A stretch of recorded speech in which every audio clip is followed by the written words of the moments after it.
D'aussi loin que je me souvienne, j'ai toujours ressenti un attachement viscéral, passionnel à notre pays. J'aime la Côte d'Ivoire. J'aime du plus profond de mon cœur, du plus profond de mon âme, cette nation qui m'a élevé, ce peuple qui m'a éduqué. Au fond, si je devais me définir, je crois que je répondrais tout simplement que je suis intensément, fièrement, fidèlement, évidemment ivoirien. Je reçois les insultes à la Côte d'Ivoire comme si elles m'étaient adressées directement.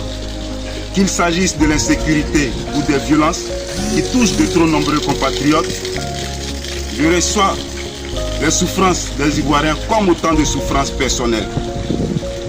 Le choix que nous ferons lors des élections présidentielles à venir est un choix crucial, fondamental. C'est un véritable choix de civilisation. La Côte d'Ivoire est sur une ligne de crête. Le choix qui s'offre à nous est clair. C'est le sursaut ou c'est le déclin.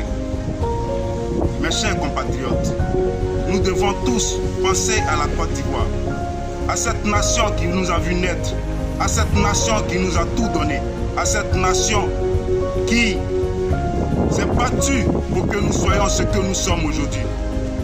Nous avons seulement que la Côte d'Ivoire pour nous défendre et la Côte d'Ivoire n'a que nous pour la défendre. Mes chers compatriotes, nous ne devons pas sombrer dans la guerre. Nous ne devons pas sombrer dans le chaos. La Côte d'Ivoire compte sur nous, à toute la jeunesse, oui, à toutes ces personnes qui pensent pouvoir acheter vos voix à coût de dépenses publiques. Montrez-leur qu'elles se trompent. Montrez-leur que la jeunesse ivoirienne a changé de mentalité. Montrez-leur que vous êtes engagés pour une nouvelle Côte d'Ivoire. Vous êtes engagés pour le bonheur de tous. Oui, la Côte d'Ivoire n'est pas une addition de communautés ou de clans. Elle a une âme, une culture, un drapeau. Oui, mes chers compatriotes, nous devons tous parler de paix. En ces temps sombres, en ces temps où tout le monde est tendu, nous devons tous parler de paix.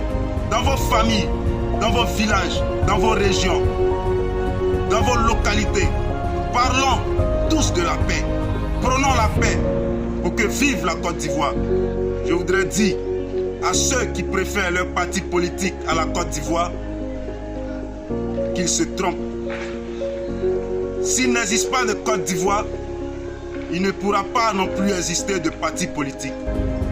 Alors, aujourd'hui 7 août 2020, nous devons nous souvenir du combat que nos devanciers, que nos aïeux ont mené pour pouvoir nous donner l'indépendance, pour pouvoir donner l'indépendance à cette nation.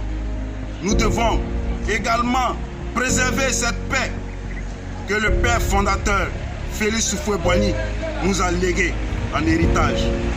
Oui, comme des millions d'Ivoiriens, je m'inquiète chaque jour de l'état du pays et de l'Afrique que nous laisserons en héritage à nos enfants.